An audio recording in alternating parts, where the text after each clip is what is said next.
Hello and welcome to Awaz News. I'm Simone Cotoni and I'll be taking you through big news across Canada. Zelensky urges Trudeau to back no-fly zone over Ukraine. Canada to stop requiring negative COVID-19 tests for vaccinated people as of April. Russia blacklists Trudeau and 312 other Canadian officials. Annual inflation rate hits 5.7% in February amid broad-based prices increases. U.S. Senate passes bill to make daylight savings time permanent. CRA look to resume collection efforts in full ahead of tax season.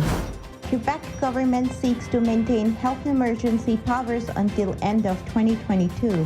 Why more Canadian employers are hiring foreign workers. Leafs goalie Eric Kallgren blank stars in first NHL start as Toronto downs Dallas. All-star third baseman Matt Chapman traded to Blue Jays from Athletics. So those were the headlines. Now let's jump right into the details.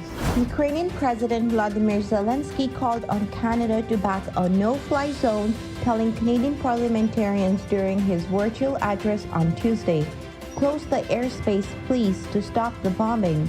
Zelensky spoke to parliamentarians via Zoom, where he was welcomed as a friend by Prime Minister Justin Trudeau, who acknowledged the two countries' close historical ties. In response, Russia barred Trudeau from entry into that nation. Vaccinated travelers will no longer require a negative COVID-19 test to come to Canada as of April 1st. The change is welcome news, just in time for the tourist season, said Perrin Betty, president of Canadian Chamber of Commerce and co-chair of the Canadian Travel and Tourism Roundtable. He said anything the government can do to remove friction at the border will help convince people to come to Canada rather than go elsewhere. It's also make it easier for Canadians to return home after an international getaway this summer. The Russian government has officially blacklisted Prime Minister Justin Trudeau along with 312 other Canadian officials, banning them from entry into the country. The move to ban Canadian politicians follow Canada's sanctions on Russia in response to the conflict in Ukraine. The Russian government on Tuesday accused the Canadian government of Russophobic rage. Zelensky charged that NATO countries are expressing their deep concern, but it isn't enough. When we talk to our partners, they say, please hold on a little longer. Trudeau also announced 15 additional sanctions on Russian and businessmen and officials.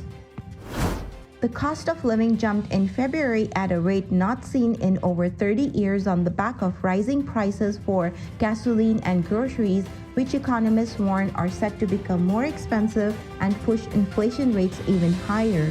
The annual rate of the inflation climbed to 5.7% in February, Statistics Canada said Thursday, the highest level since August 1991, and the second straight month it's been over 5%. Pressure is building on the federal Liberal government not to add fuel to the inflationary fire, with its budget expected in the coming weeks. On Thursday, the Conservatives called the government to chart a path to balance the budget, while the NDP leader, Jagmeet Singh, used an event in Brampton, Ontario, to call for a tax on corporate profits. The U.S. Senate on Tuesday voted to pass legislation to make daylight saving time permanent. Starting in 2023, Americans will no longer have to move their clocks forward by an hour should the House of Representatives and President Biden pass the bill, which was approved by unanimous consent in the Senate. Daylight savings time was first put into practice in 1918, and nearly all contiguous states implemented the measure by the 1960s. It was only briefly paused in 1973 to reduce the energy during the economic crisis.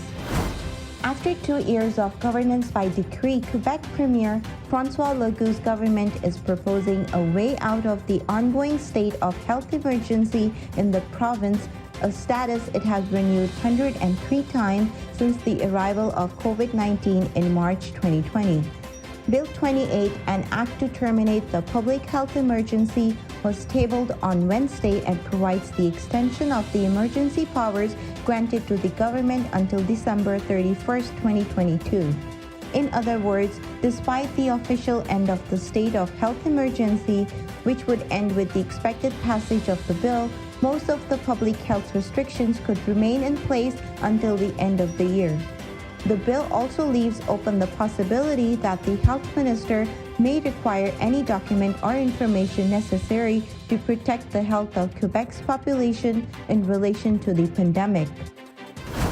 The federal minister in charge of the Canada Revenue Agency was told after the election that the agency planned to go full speed on collecting debts just in time for tax season. The move was the last of the 4 steps the CRA planned to take after it had to adjust its efforts given health and economic concerns linked to COVID-19 pandemic. As those concerns have waned, the agency and the department it assists are ready to bump in outstanding debts that will require extra effort to collect, particularly as tax season kicks up. The tax filing deadline this year is set for May 2nd because April 30th fall on a Saturday.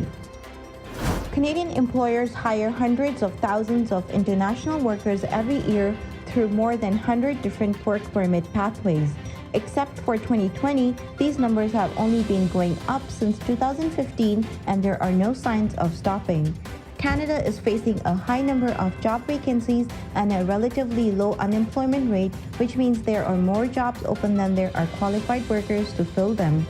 All this to say there are sectors with high number of job vacancies and not enough workers in Canada to fill them. Recruiting foreign talent is only one way Canadian employers can fill vacant positions in their company. Eric Kallgren made 35 saves in his first NHL start as the Toronto Maple Leafs blanked the Toronto Dallas Stars 4-0 on Tuesday night. John Tavares with a goal and an assist, Rasmus Sandin and Ondrej Kase scored for Toronto. Mitch Marner and Morgan Rielly added 2 assists each, while Ilya Mikheyev added an empty netter. The Toronto Blue Jays have gotten the infield help they have been seeking all off-season.